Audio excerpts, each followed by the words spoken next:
In Mutant Mayhem, the Turtles earned their place in society, not with words but by teaming up with humanity to defend the city from a mega mutant.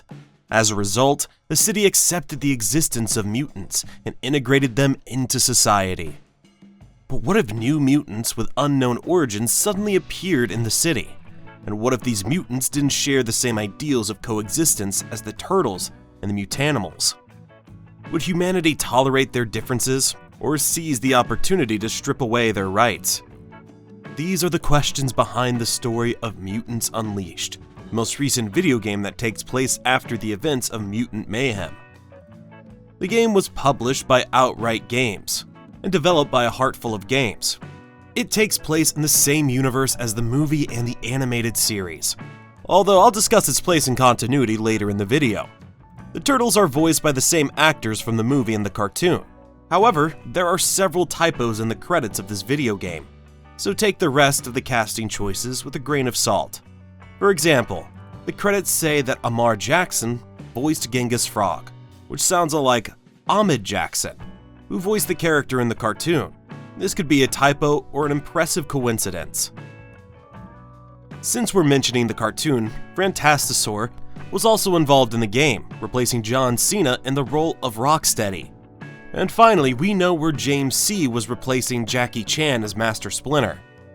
In addition to the main cast, these are the rest of the actors. Whether these names have any typos, I can't know for sure. Interestingly, more cast members return for the show compared to the game. As I mentioned before, the story begins right after the events of the Mutant Mayhem movie, when hundreds of escapee mutants set foot on the streets of New York. The city had no choice but to set up shelters for these new mutants, and the Turtles organized a pizza drive, using unsold pies from all across the city. To differentiate the new mutants from the originals, Mikey nicknamed them Mubies. The Mubies were mostly species of mutated animals. The game named some species: mutated bees, known as rumblebees; mutated crabs, known as crabapults; mutated wrestling hippos, known as El Hippo; a mix of zebra and kraken known as zebraken; a species of mutated dolphins known as fin harris; some mutated moles known as rockin' moles; mutated electric eels known as elowatts; a pyromaniac mutated fish named roaster fish; some mutated roller skating mantises named rollerblades; and finally, mutated snails with tusks named Maltusks. Around this time, Leo received a DM from a tech bro named Tobias Scanlon, inviting him to cut the ribbon at a coexisting center, a non-profit dedicated to human-mutant harmony. Seeing how he could learn much from Tobias's leadership skills, he asked him to be his mentor. The heroic actions of the Turtles and the Mutanimals helped humanity embrace the mutants and live in harmony. Unfortunately, that peace was about to break and put all their efforts into question. One day, Splinter was attacked by some of these Mubies. The city soon realized vandalism and riots were starting to break out. Assuming these mutants were hungry, they set up food banks across the city, but the situation got quickly out of control, and the Turtles, with the help of Bebop and Rocksteady, were forced to fight them to rescue April from an angry mob. Back at the lair, Bebop and Rocksteady convinced the Turtles to join them in a march to City Hall to demonstrate that mutants were peaceful. Though they had some reservations, the Turtles decided to prepare for the march with them. Unfortunately, the rising acts of violence forced the city to implement neighborhood-based curfews until they could get the situation under control. The curfews meant that school would be closed until further notice. While bummed by this, the Turtles understood the need for the curfews, but Bebop and Rocksteady saw this as a sign that humans would never accept them. The two swore they wouldn't go down quietly and left the lair. Worried about their actions, the Turtles followed them throughout the city as they caused chaos all around, including an AV store and a mall. With the city under a curfew and without school to take their minds off these issues, the Turtles started exploring other activities and relationships. Raphael, needing a way to blow off steam, started going to the pool at the coexisting center. There he met Emily, a young swimmer with a prosthetic leg who, like him, had rage issues. But unlike him, she learned how to control them with breathing exercises. Raphael, in return, offered to help her swim faster by introducing her to Genghis Frog as her new coach. Emily would end up qualifying for the Paralympics. Donatello spent some time with Maz, a young engineer who created his own drone through crowdfunding. However, after realizing Maz was going through some violence in his environment, he decided to train him in martial arts. The Turtles would eventually help Maz take control of his dad's construction site from a group of rogue newbies. In the end, Maz would finally find something in common with one of his more athletic but competitive brothers by participating in a drone competition. Through his manager Genghis, Michelangelo would get contacted to be interviewed for a podcast about local heroes. The podcaster in question, Volvi, was the son of the owner of the AV store Bebop and Rocksteady destroyed. During the interview, the two realized they had perfect chemistry and a lot in common, so they decided to co-host a podcast together. Unfortunately, this podcast was canceled after one episode, but the two decided to start streaming gameplay of them playing Sushi Sharks, a property I will discuss later in this video. Thanks to this video game, Splinter gained the Master in his name, not because he taught them martial arts, but because of his complete dominance over video games. Since they had no money, they grew up playing with old consoles, which is how they discovered the Sushi Sharks franchise. Splinter himself participated in the stream, sharing his strategies on how to beat the most challenging levels. As for the other mutants, Mondo Gecko started obsessing over the art of a street graffiti artist, Banksby, who was clearly a Rumblebee. The Turtles would meet Banksby in person and become the subject of one of his pieces. One mutanimal is missing in this story, and that is Scumbug. Apparently, she left Splinter between the movie and the game. He was afraid that he had set his sons on a path of fighting, and not so much loving. Splinter decided to correct his wrongs by teaching them through the movies of Tom Cruise, a stand-in for acclaimed director John Hughes. I know this sounds like a long detour, but it really informs the Turtles' journey in this game. In any case, the Turtles discovered that Bebop and Rocksteady were also known as the DJ B-Steady, and were planning a very loud concert using the equipment they stole. Unfortunately, according to Donnie, using that equipment could create a sonic boom that could break all the windows around that place, forever damaging the reputation of the mutanimals. The Turtles attended the concert, where the duo was on stage with Ray Fillet on vocals. B-Steady wouldn't shut the equipment down, resulting in a fight. After it was over, the Turtles took the mutants back to the lair, where they realized they were in some sort of emotional trance. Donnie started noticing a pattern and discovered that whatever was affecting the mutants came from the tap water. This didn't affect the Turtles, because they had been drinking Alpine Crush all along. The Turtles collected samples and took them to Cy Modi, Donnie's friend who happened to be a biochem grad student. Cy discovered that an animal protein in the water was likely causing the strange behavior in the mubies. He devised a reagent that would dye the water purple when present. With the reagent, they could now track the source of the leak, and the only mutant who could do that, hopping on water without falling into it, was Genghis.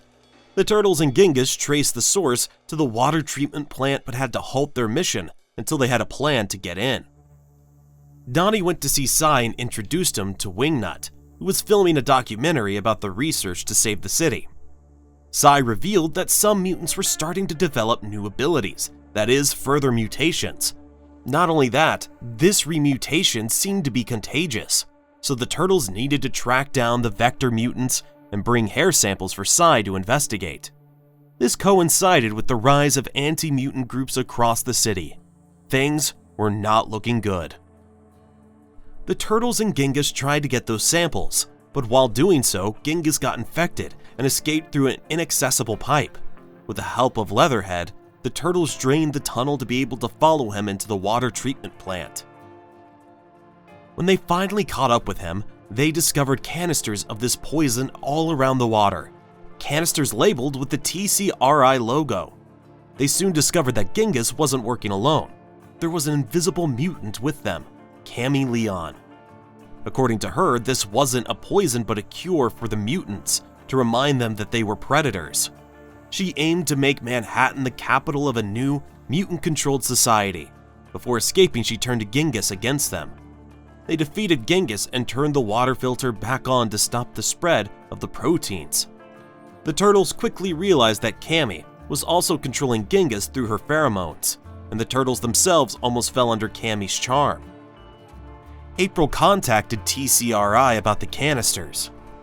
They revealed that Cammy was part of several hundreds of mutant rejects that escaped from their facilities after a jailbreak carried out by pro-mutant activists. Understanding that the problem was now also airborne, the turtles decided to ventilate the subway tunnels, but their efforts happened too late, and Leatherhead was already turned into a rogue survivalist. Using some scales from Cammy's molten skin, Sai started working on an anti-pheromone solution. Unfortunately, Sai started getting sloppier in his rush to find a cure, and an explosion destroyed his lab.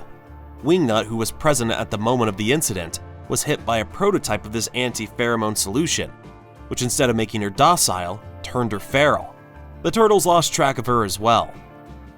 But not all was bad news. The turtles finally rescued Leatherhead, who was making a bunker on Splinter's bachelor pad, an abandoned subway station under their living room. It was around this time that, to get some money, Bebop, Rocksteady, and Ray started working at Ray's Pizza. The turtles would occasionally help them do deliveries in exchange for pizza. But the business was hit by the disappearance of one half of the duo. The feral Wingnut kidnapped Bebop, Mondo, Splinter, and Ray. The Omega pheromone triggered her maternal instincts, causing her to feed and care for her hostages around the city. The turtles successfully rescued them, but Wingnut was still on the loose. To make things worse, Sai no longer had a lab, so Leo asked Toby for help. Toby offered a space in his incubator for Sai's lab, but this wasn't enough. Sai needed lab equipment. While searching for it, the turtles started facing some newbies wearing strange TCRI visors. Sai still had to retrace his steps to return where his research was before the explosion. But then they came up with the idea of simply masking Cammy's scent with a fouler, more unappealing scent that would drown hers. That odor would come from the turtles' used and unwashed bandanas. They used this new scent to break Wingnut out of her trance. Using Bebop and Rocksteady's pizzas, they started delivering the scent to the mutants all over the city. It suddenly seemed that the emergency was over. But something went really wrong. Some of these pizzas contained that Omega pheromone molecule that affected Wingnut instead. Mikey was one of these mutants, and his brothers had to fight against him to bring him back to normal. But there was no time to rest. Cammy was congregating a mob of feral newbies. They confronted her, urging her to see things from a different perspective, that she experienced a friendship with a human like they did with Emily, Toby, April, Volvi, and Maz. She would have reason to coexist with them. Cammy refused to see their point of view, and they broke into a fight. A fight they won, but would quickly be interrupted by an army of TCRI soldiers who started capturing mutants and putting some headsets on them. These corrective augmented reality headsets were supposed to work as sensory therapy to relieve the pressure of the mutants' animal instincts. In other words, they were mind-controlling the newbies. The city then announced a security contract with TCRI to handle the mutant problem. This also coincided with Volvi's equipment getting stolen. The turtles had to help him get them back from TCRI, who wanted to stop the mutant-friendly streaming. Clearly, TCRI was up to something, and it wasn't good. The rumor was that they were using the mind-controlled newbies to bring more into the fold. The turtles went to a TCRI camp to free them, but they were quickly overpowered by them. Thanks to Cammy's timely assistance, they freed the mutants from that camp. Seeing how the turtles were really trying to help, she accepted their invitation to join them in the lair. Cammy revealed the truth about TCRI. There was no jailbreak. One night all the cage doors opened, and they simply walked out of there. But what looked like a great change of luck felt very cruel to Cammy. The same species experimenting with her in a cage also flew kites and rode merry-go-rounds. This experience made her think of a city made for the mutants, where they could live carefree, like those people at Central Park. Knowing the effects her scent had on other animals, she weaponized it to start a revolution. Unfortunately, she would need help, as her pheromone couldn't reach all the mutants. That was when she decided to return to TCRI, not as a subject but as a co-researcher. Together, they created the synthetic pheromone. But seeing how TCRI turned this around to imprison mubies and remove their free will was the exact opposite of what she had in mind. Sure, they could try to free the mubies from the camps one at a time, but according to Cammy, they would be more successful by destroying the source of TCRI's mind control, the two blimps circling the city, which were, in reality, big Wi-Fi balloons for the headsets. The turtles invaded both blimps and blocked their transmissions. This freed the mutants from TCRI's control, but their luck could get reversed at any point, as there was still a factory producing the synthetic pheromones. The horror of the situation finally hit Cammy. By pushing the mutants' free will, she conditioned them to be mind-controlled by TCRI. Also living with the turtles made her realize that being a mutant was already the best of both worlds. The plan was now to invade the pheromone factory and stop the production forever. The turtles went to Master Splinter to devise a strategy for this final attack. Of course, video game strategy doesn't necessarily translate to real life, and Splinter's plan was filled with flaws. The turtles recruit the mutanimals to take down the pheromone production. This made the whole building unstable, and everyone had to escape from the facility while it was safe to do so. Unfortunately, some confused mubies were left inside. Feeling responsible for their lives, Cammy went inside the building at the moment of the explosion, receiving a high dose of the pheromone that transformed her into a mutated feral version of herself.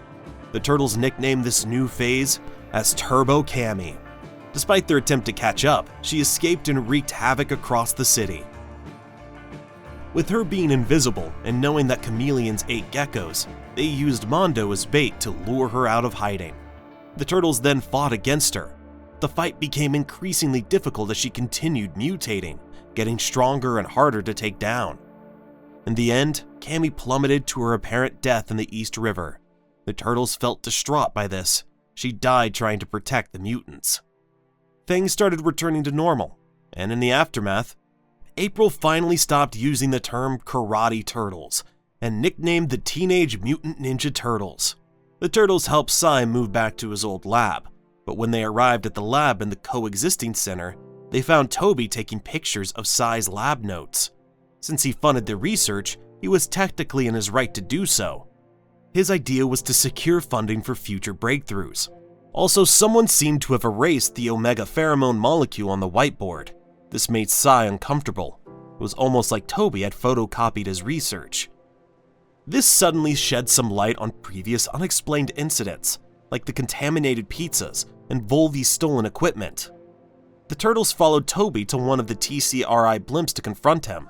There, he surprised them with a mech suit he could control with his mind, with the help of the pheromone. You see, the omega pheromone did affect humans. It made their brains more focused, and this in turn helped them control machines with their minds.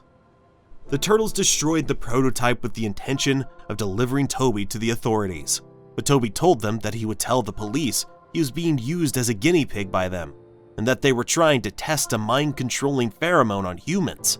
But fortunately, the whole confession was recorded by Maz's special drone. Leo boasted that Toby and TCRI were going down, to which Toby replied that the moment the video leaked, TCRI would toss his pitch deck into the shredder. Something the turtles made fun of, unaware of the double meaning of the sentence. Toby did indeed go to jail, where he started thinking about his next big project. Maz came in third in the drone competition, and Volvi continued streaming Sushi Shark games with Mikey. Emily didn't win any medals herself, but her team obtained bronze.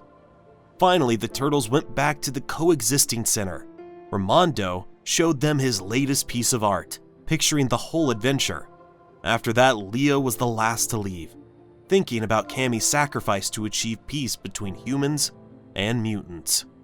In the last shot of the painting, it was revealed that Cammy was still alive, back to normal, and hiding in plain sight. There are more characters and side quests that I didn't mention, like a barista named Alshan, or Wingnut's involvement with a haunted arcade machine. I may revisit these stories in future videos. The Turtles' history in video games is reflected in the Sushi Sharks franchise in this universe. They were 4 crime-fighting shark brothers who also worked as sushi chefs. Not only did they have to make sure the humans didn't realize they were actually sharks, but the other fish in the aquarium weren't supposed to know they were sushi chefs, or they would feel betrayed. Neat story. Mutants Unleashed is a very long game, although not as long as its inspiration, Persona 5. Still, there are at least 7 or 8 hours of story, and therefore the game dived deeper into the universe in ways that not even the animated series could. The game's place in the continuity raises some questions. Both the show and the game take place in the same universe as the movies, but the order of these adventures is not clear enough. The fact that Scumbug and Splinter seem to have gone through some conflicts before the cartoon makes me think that the game occurs between the movie and the show. The streaming series also references Bebop and Rocksteady causing trouble in the city, which could be a reference to this game or nothing at all. It's also worth noting that the stories and tales may or may not have happened, so there's also that. But even if we look at the game on its own, there are differences between the movie and the game. Leatherhead mentions having survived an incident where poachers took her family away from her, but in the film, Baxter seemed to have raised them all from a test tube. And there are also the consequences of TCRI's actions. Hundreds of escapee mutants from their facilities hitting the streets, and the company being so involved in the chaos, and the curfew is just too big not to ever be mentioned again in the cartoon and the sequel. I think Bishop would have mentioned the existence of hundreds of mutants. We won't know for sure what took place, or not until the second movie comes around in 2026. The game's story also picked up the TCRI's motivations from the movie, where they milked the Turtles to create a specialized mutant workforce and soldiers. In the context of the game, they were also trying to mind control them, making them look like they didn't deserve the same rights as humans, and therefore getting away with their exploitation. Tobias Scanlon's motivation is also quite interesting. He was pretending to be motivated by the coexistence between humans and mutants, but in the end, he was just trying to make humans stronger. Although he was motivated mainly by greed. While the story may feel repetitive at specific points, I found the dialogue to be pretty clever, especially when Splinter laid out his strategy to invade the factory. It was a bit of a letdown that many dialogues were just captions. I suspect this was done for budget reasons, but it felt slightly inconsistent. Having said that, the game is quite entertaining and much more enjoyable on subsequent runs. Unfortunately, it came out with too many bugs, especially around camera angles and sudden critical crashes, at least on the Switch. Visually, the game attempts to follow the style of the movie, and for the most part, the adaptation was well done, with the exception of April. Something's off with her hair that gives me an early 2000s vibe. In conclusion, the game's plot had too many similarities with the movie's themes, but it did touch on something a bit darker and real. It presented two sides to a conflict, with a minority being weaponized and divided in order to make them act against their interests, lose all their rights, and be used as slave labor. Ultimately, Mutants Unleashed reminds us that division never leads to peace. For real harmony, it's up to all of us to learn how to coexist in a fairer world. Did you play the game? What were your thoughts on the story? Let me know in the comments down below. Thanks for watching, and see you in the sewers.